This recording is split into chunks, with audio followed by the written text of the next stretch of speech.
I'm Hermene Hartman with Indigo Studio, and today we talk about a subject that's tough, took me out of my comfort zone. Sex trafficking. It's a form of modern day slavery. It's serious. It affects women negatively, young women and girls. Human trafficking occurs when a trafficker exploits an individual through fraud, force, and even bullying to put them on the street for sex works. It's a taboo subject, but it's happening. And usually it's happening to young women right before our very eyes as they are kidnapped in our communities. Well, today we're going to talk to somebody who knows about this. She's raw, she's powerful, she's fierce, she's inspirational, she's remarkable, and she's honest. But most of all, she's a survivor. Brenda Myers Powell. She's the co-founder, executive director of the Dreamcatcher Foundation. And what they do is they fight human trafficking in Chicago. Well, she herself beat the odds, and now she's helping others to do the same. Join me in a powerful, frank, honest conversation.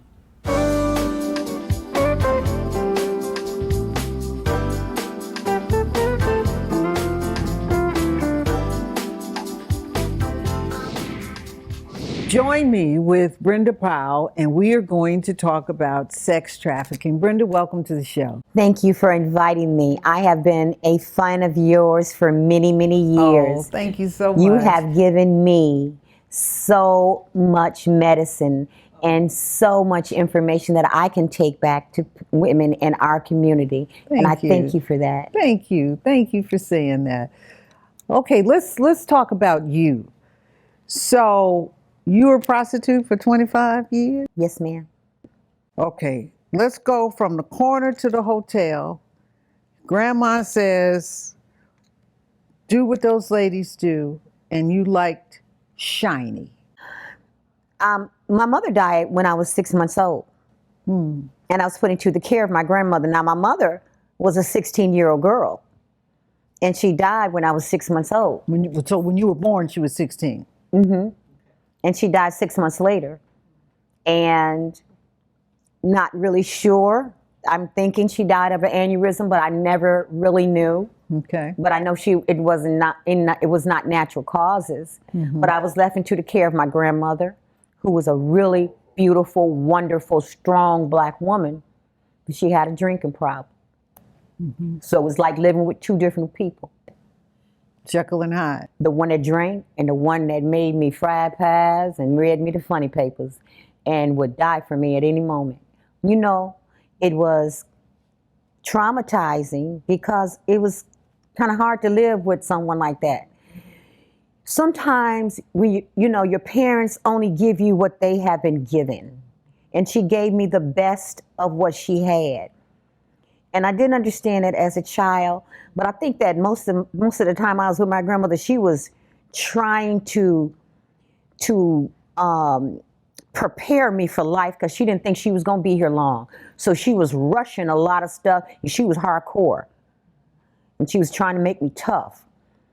You know, you could say abuse, but I look at it a little bit different. I guess she felt she needed to be a little hard. But one of the things that happened was when I was growing up, okay, she used to have drinking partners. Drinking people come in the house. Sometimes it was a relative. But I was in a house full of adults. And I would get molested. But it started at the age of 4 or 5 that I first remember.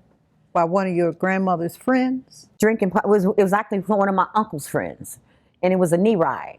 It was a knee ride, a simple knee ride. I got a knee ride. And she had told me as a little girl, stay off of everybody's lap. You know, she said, stop y'all hopping in everybody's lap. You know how you tell your little girls that. But we kids. Mm-hmm. And we love the little bouncy ride. So you were molested 5 years old? 4 or years 5 old. years old. And I would never forget it. I got on his lap and he gave me a knee ride and he slid his hand up under into my panties. How did you get into prostitution? We had moved into an area, and when I was 9 years old, where prostitutes worked right in front of our house. And I used to look out the window and I used to tell my grandmother, well, I used to watch those ladies because I was a keychain kid. You know, we didn't have babysitters then. And I used to look out the window and watch the women with the shiny dresses and the hair. And I wanted to be Diana Ross and all the Supremes. And these women emulated that. They were attractive. They were to you. attractive and beautiful. But they were getting in these cars. And I asked my grandmother one day, what are they doing? Why did they get in? She said, they take their panties off and men give them money. And I looked at her and I said, I'll probably do that one day. Because men haven't taken my panties off without my permission and doing things. And my grandmother didn't know that, but I remember her saying, Brenda, whatever you be the best. And I remember in my mind, in my little mind, I said, I'm going to be the best prostitute that I can be. So seeing the women out there in front of the house, that started you. That made me think to do that because understand, I was living with a lot of pain. I didn't know what to do with it or how to handle it. Did you tell your grandmother what this? No, I never told her. You didn't because tell her? My grandmother, understand, I had never saw my grandmother lose a fight. She had done a lot of damage. When she had a fight, she didn't lose. You know what? I think in the back of my mind, I didn't want to lose my grandmother because I knew that she would hurt something if she found out something like that. Then it's the molesters are very savvy. They have you to think it's your fault. You think it's your fault. You think it's your fault because you get these messages from your family, being a fast little girl. They already told you not to do it. So you already know you weren't supposed to do that or sit in this man's lap or whatever, and you feel guilty. So when you go out on the street with the shiny women, how old are you? When I first went on the street, I had my second baby, and I hadn't made 15. I was like a few weeks before my 15th birthday. And I had my second child. Because now I understand I was being molested and I was easy. I was the girl in the community that if the little boy said he liked me and especially told me I was pretty. Then you succumbed to him. Yeah, because I wanted someone to like me. I wanted to be loved. I was looking for it. I was looking for some love. All right, now you're on the street for 25 years. How did you get out of prostitution? Well, first of all, 25 years on the streets. I was shot 5 times. I've been stabbed over 13 times. And you say in the film that the skin on your face came off. What happened? That was the end. That was the end of my prostitution. I got in a car with a white guy on Madison and Kilpatrick. And I'm thinking, white guy, safer than getting in the car with a black guy, because usually you have issues with black guys. They don't know. Now wait. Hold that point, and we'll be right back. We got to take a commercial break. We'll be right back with Brenda Powell and Dreamcatchers.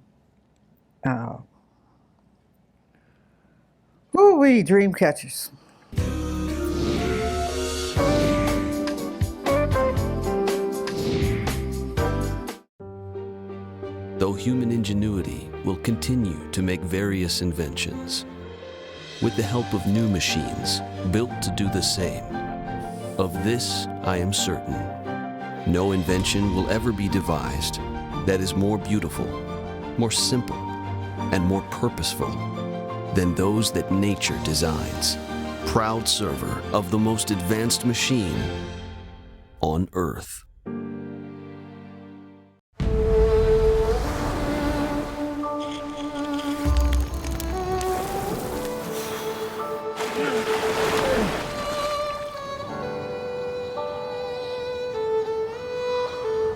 This could work.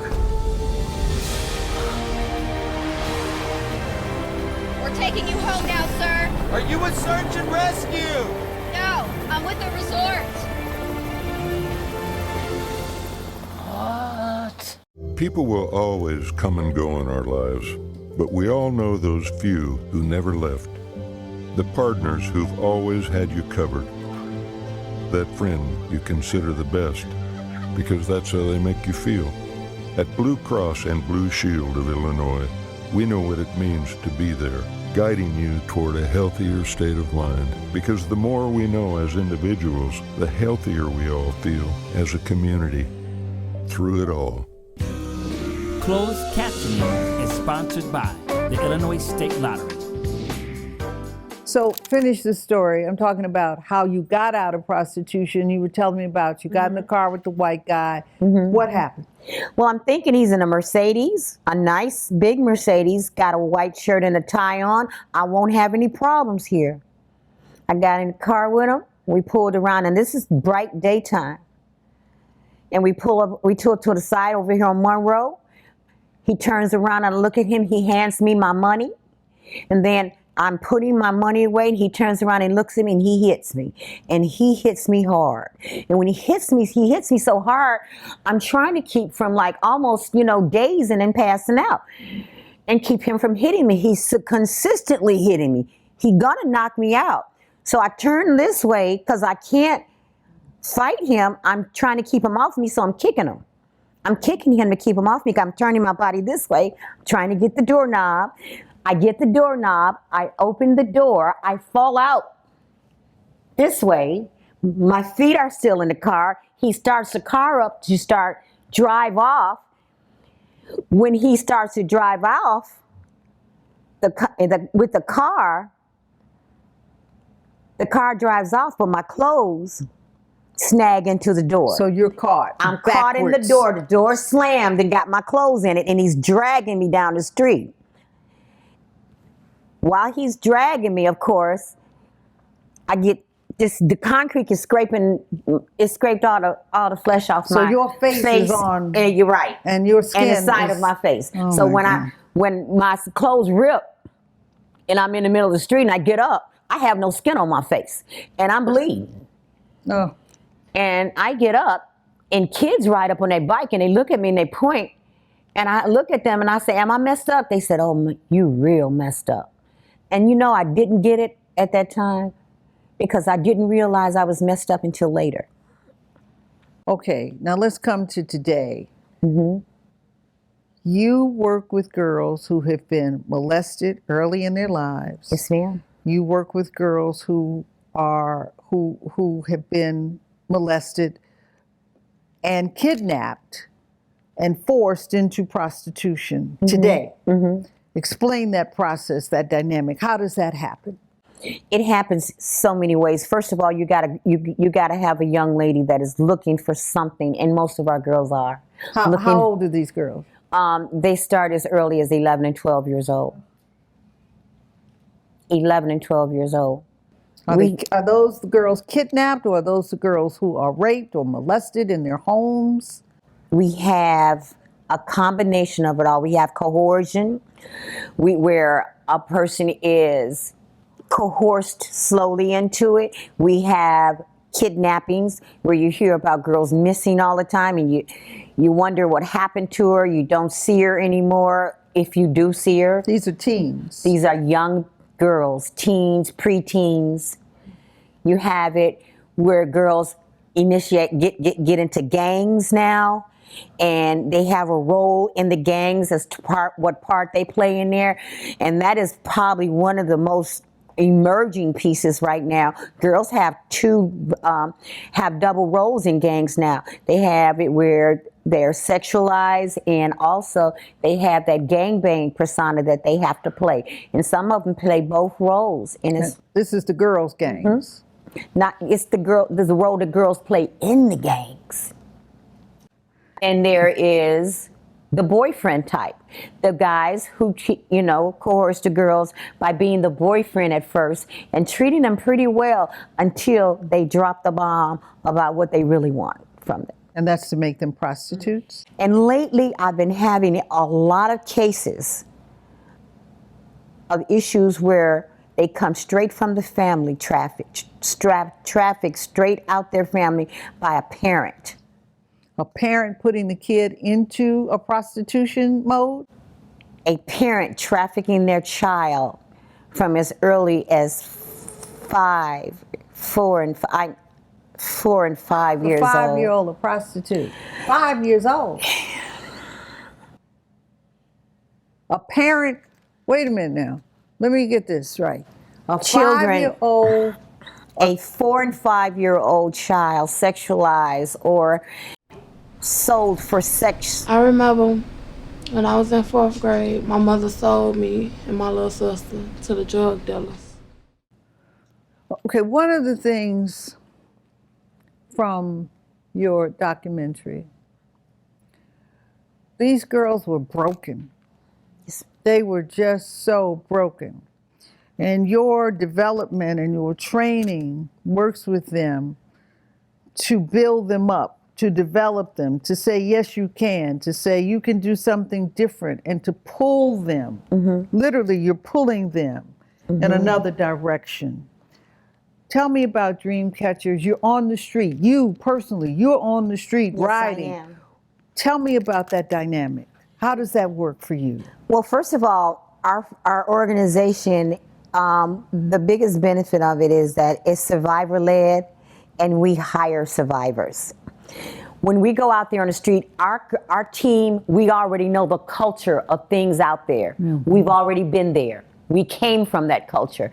We don't have to learn about it. We already know. You know, we get educated in a whole lot of different things, but we know our targeted population because we are our targeted population. So we don't have to ask the questions that someone else would have to ask that's never been there. Like where? You Or know, who? Or how do you what? identify? How did you get there? Okay. What do you need? We already know that because we've been there. Okay. So we go out there pretty well equipped. And when we go out there and we do something, because it's not the programs that save lives, it's the relationships that save lives. We build relationships with these ladies so that they can understand who we are and begin to trust us. And then I do something that I wish somebody would have done for me. I had great ideas. I show them, see, some girls don't even know that they're victims. And the hardest thing for me to do is to make them understand that they're being hurt, they're being harmed, that they are a victim. Now you have classes. You have classes where you bring the girls together to talk about what their Experiences situation might exactly. be. And from there, you just kind of guide them one by one. Give me a success story. Tell me a success story. Oh my God, we have several. We have Tamika, who you saw, who didn't like her mother, who is now going to school for accounting. She is a CNA, and her mother, she has a baby now. Her mother takes care of her baby. They're cooler than Kool-Aid right now. Her and her mom have a relationship, and it's beautiful because if you saw in the film, I didn't just talk to Tamika, I talked to her mom. Now, you've got 2 daughters of your own. I have 3 daughters. 3 daughters. And one you bring into the class, and she is a psychologist now. She's a doctor of psychology. What's your story with your children, with your 3 girls? Once my story was my 3 children is that I was in the streets, and I actually abandoned my 2 girls at one time. You left them with whom? I left them with some girlfriends in New Orleans when I was a stripper in New Orleans, and I was on drugs, and I left them in New Orleans, but thank God I had an aunt. Her name Aunt Josie, who tried to help raise me. Aunt Josie, who raised my daughters, who a Christian, a good woman, who gave my kids a life and raised them well in Evanston, Illinois, and brought them up decent, and always taught them to love me. Never said a bad word about me. Told them that your mama is the most beautiful girl I know. She said, and she would not be away from you if she wasn't sick. She used to tell them that all the time. She said, your mama love you. She'll be back. And they prayed for me the whole time. They prayed for me while I was out there on the streets. Then I had another baby in California. That's wh- your third child? Yeah, when I was when I was going through my addiction, while I was away from my other two girls, I had a baby in California. That I had there in California, that I was so far gone on crack cocaine, Hermene, that I forgot when I had the baby. And then when I left California, I still hadn't found my baby again, right? It took me 29 years to be reunited with my daughter again. And my other daughter, the daughter you saw in the film, is the one who found my daughter again through Ancestry.com. And I was just reunited with her now 2 years ago. And she's coming to Chicago in December. We meet as much as possible, who I'm getting to know now, you know. Who raised her? Your girlfriends? No. Who? She was adopted out of the hospital. Oh. The prayers that I used to pray, even when I was under drugs, that she would not do a day in the system, and God answered that prayer. A nurse adopted her straight out the hospital. Then guess what the nurse name was? Brenda. We're going to be right back. We're going to take a break, and we're going to come back and talk about sex trafficking with Brenda and Dreamcatchers. We'll be right back. Don't go away.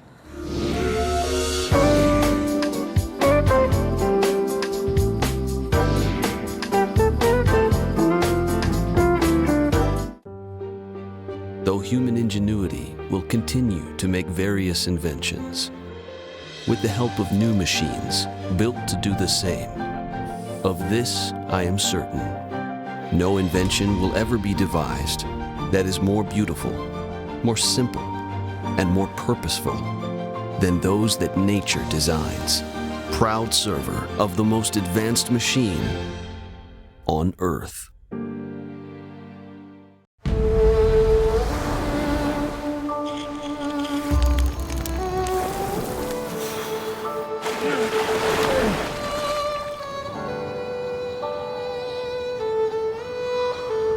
This could work. We're taking you home now, sir. Are you a search and rescue? No, I'm with the resort. What? People will always come and go in our lives, but we all know those few who never left. The partners who've always had you covered. That friend you consider the best, because that's how they make you feel. At Blue Cross and Blue Shield of Illinois, we know what it means to be there, guiding you toward a healthier state of mind. Because the more we know as individuals, the healthier we all feel as a community through it all. So how did Dreamcatchers for you come about? How did you start Dreamcatchers? Well, actually, Stephanie Daniels Wilson started Dreamcatchers. My partner, Stephanie and I met in treatment. We were at Women's Treatment Center. She was a Hyde Park College graduate in the drug program, and I could never see I was a prostitute. And I kept looking at her walk around. I said, how you get here? You from Hyde Park, you're a college graduate, what are you doing here? And she used to laugh, and she used to listen to my stories. We're best friends. She went back to get her master's, and she had her experience of wanting to do something for the community. I'm already doing human trafficking everywhere, all over the city of Chicago. Pulling girls out of human trafficking. Yes, pulling girls. I'm working for the Chicago Coalition for the Homeless. I'm starting stuff, going down to Springfield, lobbying, and she knew this. But she wanted to start something to help our girls because she saw them pushing buggies with babies in them way too early. I said, no, let's do human trafficking. She said, let me check it out, because she had went and got her master's. And she came back, she said, let's do this. How are you funded? How's Dreamcatchers funded? Dreamcatchers is privately funded. We don't have state or federal funding, because that way we don't have to worry about doing numbers. Our girls are not numbers. Once you become a Dreamcatcher girl, you can always get services from Dreamcatcher. You don't have to age out at 18. You don't age out at a certain age and we can't service you anymore, because it's against the principles of the contract or the federal, funding we're getting. And we find that to be a lot in a lot of organizations. Girls age out and they can't get the services anymore. And it's way too soon before they get it. Some of our girls make mistakes 3 or 4 times and it takes 4 or 5 years before the light bulb comes on. But they may call us and they say, I didn't get it then, but I'm ready now. And so at that time, we can still give them services. You help them grow, Exactly. hold their hand, and you help them along the way. Exactly. So one of the things I noticed in the documentary with your program is you really recognize and treat these girls individually. Mm-hmm. It's not a group process. It's not okay, here's the formula, 1, 2, 3. You really deal with them where they are. That's right. As individuals to take them to next steps. Exactly. To because you're an individual. You're not. No, this is not a paper. This is not no cookie cutter. You're your own person, and I want you to be an individual to understand who you are. You're a person. You're a woman. You're who you are, and you're great. And how do I bring that to you if I'm looking at you as a whole group?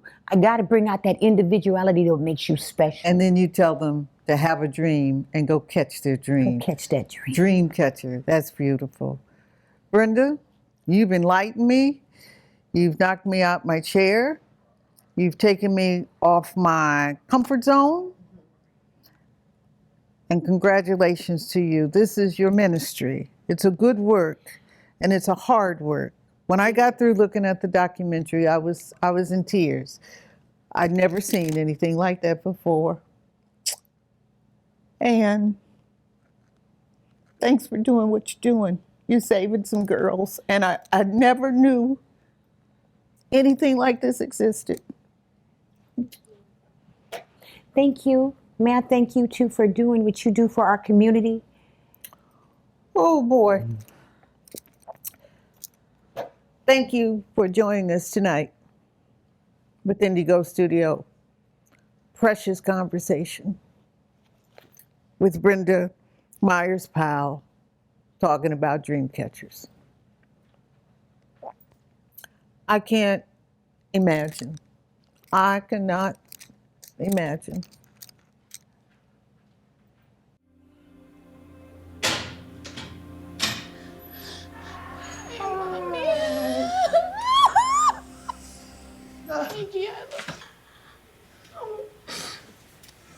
Don't cry. Diana. I'm sorry. I'm sorry, Kiana. I'm sorry, Mommy. Don't cry. I love y'all. We love you too. We love you too, sweetie. I wish I could be home with y'all. I'm sorry for leaving y'all. I'm sorry.